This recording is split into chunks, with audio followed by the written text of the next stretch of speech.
안녕하세요, 스타워커입니다. 100번째 영상 거의 다 왔네요. 99번째 영상 바로 시작하겠습니다. 자, 멤버십 문의는 언제든 게시글과 댓글로 주시면 됩니다. 이번 주 일정 간단하게 이미 수요일이지만 어젯밤 그러니까 12시죠. 한 10시간 전이죠. 뭐가 왔어요? ISM 제조업 지수가 발표가 됐습니다. 제조업은 여러분 물론 미국 경기에서 지금 차지하는 게 한 10% 정도 매우 적은 비중을 차지하고 있다. 왜냐면 얘네는 서비스업이 훨씬 더 발달한 선진국 사회는 보통 그렇게 되죠. 한국은 제조업 비중이 높지만 미국은 굉장히 낮다. 그래서 ISM 제조업 지수와 비제조업 지수, 비제조업이 그것도 서비스예요. 뭐가 더 중요해요? 라고 물어보면 당연히 비제조업이 중요하지만 그래도 보자면 물가는 ISM 미공급자 관리 협회죠. 가장 좋은 PMI 제조업 관리자 지수는 ISM이라고 했어요. 눈여겨 보셔야 되는 지표입니다. 근데 예상치보다 조금 더 좋게 나왔다. 얘는 한마디로 뭐야? 제조업 경기가 좋다라는 걸 의미했어요. 그 다음에 여러분 제조업 물가 지수 봅시다. 56을 예상했는데 50이 나왔어요. 여러분 어때요? 물가가 잡혔네. 미친 듯이 낮아진 거죠? 굉장히 좋다. 고용은 여러분 전달보다 48로 올라가서 꽤나 좋은 수치를 보여주고 있지만 어때요 여러분? 무슨 뜻이야 이게? 결국 경기 고용은 좋은데 물가가 잡히고 있어. 최고의 수치죠. 이것보다 더 좋게 나올 수가 있어? 없을 정도로 어제 잘 나왔고 그래서 어제 시장도 잘 갔다. 이렇게 보셔도 큰 문제 없습니다. 그리고 오늘 밤 12시에 미국 노동부에서 발표하는 졸츠 구인이직 보고서 발표되고 있고요. 그 다음 수요일에 뭐 나와? 여기 여기 있다. ADP 비농업 고용 변화 지수. 근데 얘는 제가 늘 말씀드리지만 ADP 거는 부정확한 경우가 굉장히 많다. 이전이 233이었잖아. 이제 노란색 별 하나 생기면서 수정치 발표될 거야. 얘는 솔직히 말해서 너무나 많이 틀리기 때문에 참고 정도만 하시면 되겠다. 여기도 PMI가 나오는데 서비스와 마켓 종합. 근데 늘 말씀드리지만 ISM 붙은 놈들이 더 정확하기 때문에 얘네 보면 돼. 왜냐면 15분 뒤에 ISM 비제조업 구매자 지수. 그러니까 수요일날 밤 12시죠. 수요일에서 목요일로 바로 넘어갈 때 딱 그때 12시죠. 이때 이게 나오기 때문에 굳이 얘네는 무시될 것 같고 얘네를 시장이 집중해서 볼 것 같다. 마찬가지로 해도 비제조업 구매자 지수 좋으면 좋아. 고용도 좋으면 좋아. 하지만 물가는 예상치보다 낮으면 좋다. 언제처럼? 어제처럼. 됐죠? 그리고 목요일날 새벽에 뭐가 나와? 파월의 연설이 있습니다. 중요하겠죠? 요즘에 연준 이사들이 연설을 많이 하고 있는데 당연히 중요하다. 그 다음에 연준의 베이지북 나오지? 그것보다 실업수당 청구 건수 얘도 중요하다. 오케이? 이번 주는 이렇다. 근데 여러분 여기서 제가 조금 눈여겨볼 게 있어서 갖고 왔어요. 보시면 2년채 금리 단기물이죠. 자, 여러분 2년채, 10년채 있으면 2년채는 뭐에 단기물이라서 뭐에 영향을 가장 많이 받는다 했어? 기준금리에 영향을 많이 받는 게 2년채야. 다음 달에 기준금리 내릴 것 같아. 그러면 2년채 금리는 내려가. 이해됐지? 왜? 기준금리가 기준이 되는 금리잖아. 모든 게 다 기준금리 연동되어 있다고 그랬어. 얘도 내려가. 10년물은 안 내려가요? 얘도 내려갈 가능성이 높지. 그러나 여러분 10년물 국채금리는 뭘 반영해준다고 해서 벤치마크랬지. 가장 중요한 지표랬지. 뭘 보여준다고? 10년째 국채금리는 장기 성장률. 미국의 장기 성장률이 어떻게 되는지를 보여준다. 그래서 2년물은 오르고 2년물은 떨어지고 10년물은 오른다. 무슨 얘기야 여러분? 다음 달에 금리는 낮출 것 같고 그치? 12월 FOMC에서 기준금리는 낮출 것 같은데 10년치 금리는 오른다. 즉 장기 성장률은 좋아지고 있다. 최고의 모습이다. 이해되시겠어요? 한마디로 뭐야? 장단기 금리차 역전 가능성이 훨씬 줄었다. 장기물이 금리가 당연히 높은 게 정상인데 그 정상의 모습을 계속 보여주고 있다. 제가 지난 영상인가 지지난 영상에 갑자기 장단기 금리차 역전돼서 제가 당황해서 한번 올린 적 있잖아요. 그러나 이런 뭐라고? 지금 올바른 방향으로 가고 있다는 것을 금리에서 보여주고 있다. 연준이 자신감 있는 이유가 있다. 그래서 또 눈여겨볼 건 뭐예요? 환율이죠. 환율이 뭐라고? 달러의 가치라고. 조금 떨어졌음에도 불구하고 1,400을 넘어 있습니다. 제가 보게 된 외환 당국이 이거 개입해서 막고 있는 건데 이런 겁니다. 환율이 오른다 뭐야? 달러의 가치가 높아지고 원화의 가치는 떨어진다. 그 뜻은 뭐야? 사람들이 원화를 버리고 달러를 더 갖고 있고 싶어 한다. 왜? 달러를 갖고 있으면 더 좋을 것 같으니까. 다른 말로 하면 뭐야? 미국의 성장률이 여러분 한 3% 정도 좀 넘게 나오는데 한국 1.4%이 정도 나오죠? 정말 개판입니다. 지금 나라가. 그 정도 GDP 성장률밖에 안 보이니까 야 이거 GDP 성장률 뭐 의미가 있냐? 그냥 미국으로 가자. 이러고 있는 국면이다. 주식 투자도 마찬가지죠. 코스피 코스닥 떠나서 미국으로 오시는 분들 많고 저는 그렇게 하라고 추천드립니다. 자, 어제 갑자기 연설을 좀 몇 개 있었는데 인터뷰가 있었는데 크리스토퍼 월러, 그 다음에 보스틱, 그 다음에 이제 존 윌리엄스 뉴욕 연은 총재까지 쭉쭉쭉 3명이 있었는데 잘 나간다 하는 연준 이사들 여러 명 있지만 그 중에서도 이 3명은 거의 F4 파월 빼고 거의 탑3 정도라고 보시면 될 것 같습니다. 근데 이 사람들이 라파엘 보스틱 정도 빼고 월러나 윌리엄스는요 굉장히 비둘기파적으로 즉 12월에 금리 낮춰야 되는 거 아니야? 라는 식으로 말을 하고 있다. 이 사람들이 굉장히 의외다. 그래서 보스틱도 뭐 매파적이진 않았고요. 데이터 디펜던트에 라고 말했어요. 존 윌리엄스 총재 말에 더 중립 정책으로 계속해서 조정하는 게 적절하다. 여러분 중립 금리가 뭐라고 그랬어? 이거는 실제로 있는 금리가 아니라 가상의 금리인데 지금 경제 수준에서 딱 제일 적당한 이상적인 기준금리 수준을 중립금리라고 합니다. 그걸 어떻게 구할 수 있겠어? 계산해서 쉽지 않아. 근데 이 사람이 봤을 때는 중립금리가 지금 금리 수준보다는 낮아야 돼. 그러니까 금리를 낮춰야지 중립금리로 갈 수 있어. 라고 말하는 겁니다. 봐봐. 보스틱은 더 많은 데이터를 기다릴 것. 그 전에 뭐가 나오냐면 고용보고서랑 CPI가 나옵니다. 그쵸? 그래서 요거 2개 보고 결정할 거야. 라고 말하고 있는 겁니다. 오케이.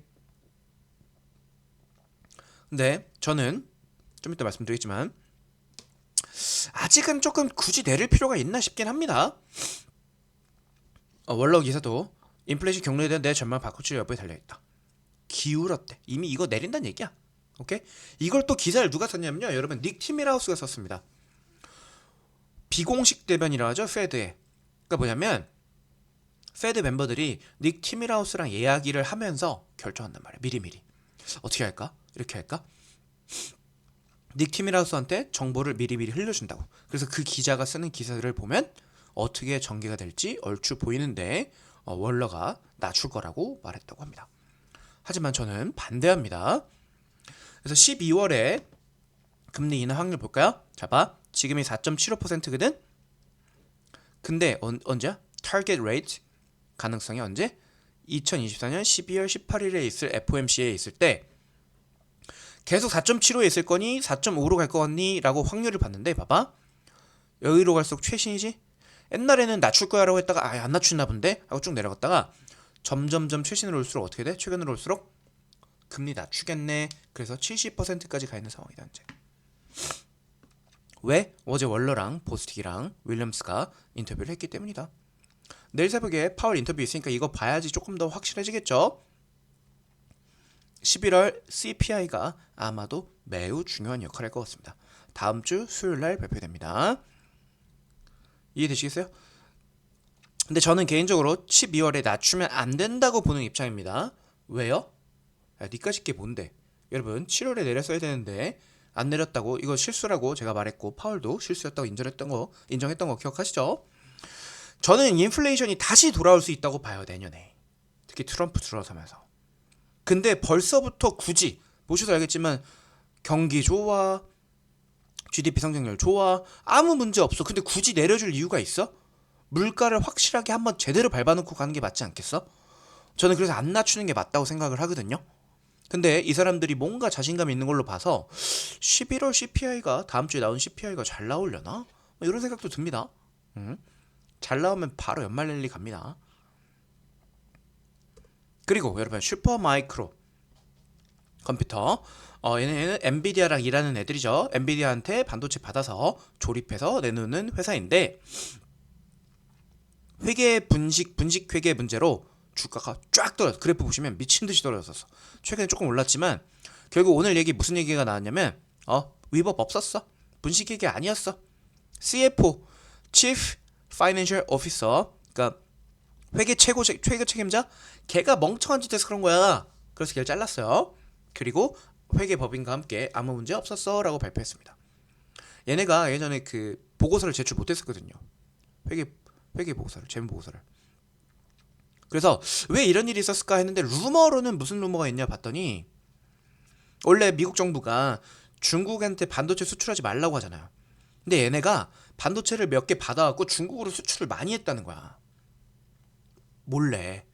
그래서 매출은 커졌는데 이거를 커졌으면 커진 대로 보고서에 제출을 하면 되는데 그럼 무슨 문제 발생해? 미국 정부 말을 안 들었다가 되잖아. 그래서 이거를 어떻게 할까?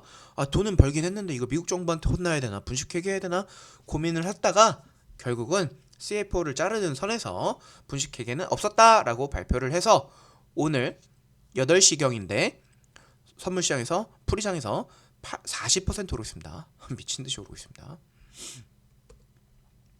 자, 그 다음에 여러분 GDP Now 어디서 하죠?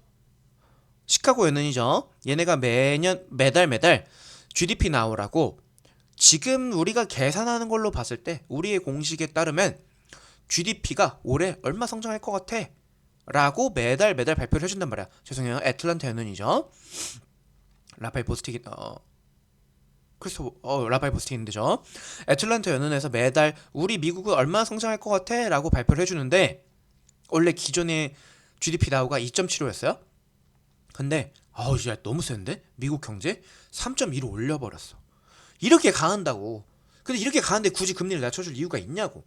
제가 보기에는 잘 안 느껴지긴 합니다. 왜냐면 이렇게 경제가 강하면요 여러분 보통 인플레이션이 나올 확률이 올라가죠. 이해되세요? 인플레가 올라갈 확률이 높아지지 인플레가 잡힐 확률은 더 줄어든단 말이에요. 경기가 강할수록. 근데 이 상황에서 굳이 금리를 낮춰줘? 글쎄요. 저는 확실하게 금리를 한번 잡아놓고 인플레를 눌러놓고 가자는 의미에서 12월은 안 낮추는 게 맞다고 생각합니다. 어제 가격입니다. 어때요? 물론 우리 레버리지 껴있지만 이번 주부터 저는 시장 좋을 것 같거든요. 연말까지. 그래서 웬만하면 저희는 팔지 않고 홀드할 생각인데 톰리 펀더스트렛 올해 가장 주식을 잘 봤다는 시장을 잘 봤다는 톰리인데 2주 정도 쉬고 나서 그 다음에 연말 랠리가 올 것 같다고 이분은 그렇게 보고 계시더라고요. 그래서 저희는 종목들 갖고 있는 것들 최대한 유지하고 있을 예정입니다. 그래서 여러분 지금은요 조심하셔야 될 게 여러분들이 현금 비중이 높다면 비중을 높이셔야 합니다. 함부로 줄이면 안 되는 국면이에요. 엔비디아가 여러분 조금 너무 많이 안 올랐거든? 어떻게 보니까 엔비디아가 제일 지지나야. 물론 중국 문제 때문이긴 한데 제가 봤을 때는 어디 헤지 펀드든 누군가 큰 손이 팔고 있는 것 같아요. 과거 드러큰밀러 7, 8월에 너무 떨어지는데 이상하네? 라고 말했을 때 드러큰밀러가 팔고 있었잖아. 그죠? 그때도 제가 뭔가 느낌이 누가 팔고 있는 것 같은데? 너무 안 오르는데? 너무 빠지는데? 이런 얘기 했었잖아요. 그죠?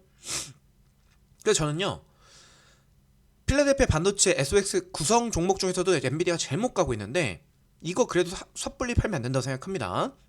뒤늦게 올라갈 수도 있기 때문이고 물론 여러분 연말 랠리에선 이미 트럼프 때문에 많이 올랐던 종목들이 또 올라갈 거라고 보고 있어요. 갔던 애들 또 간다. 테슬라, 비트코인.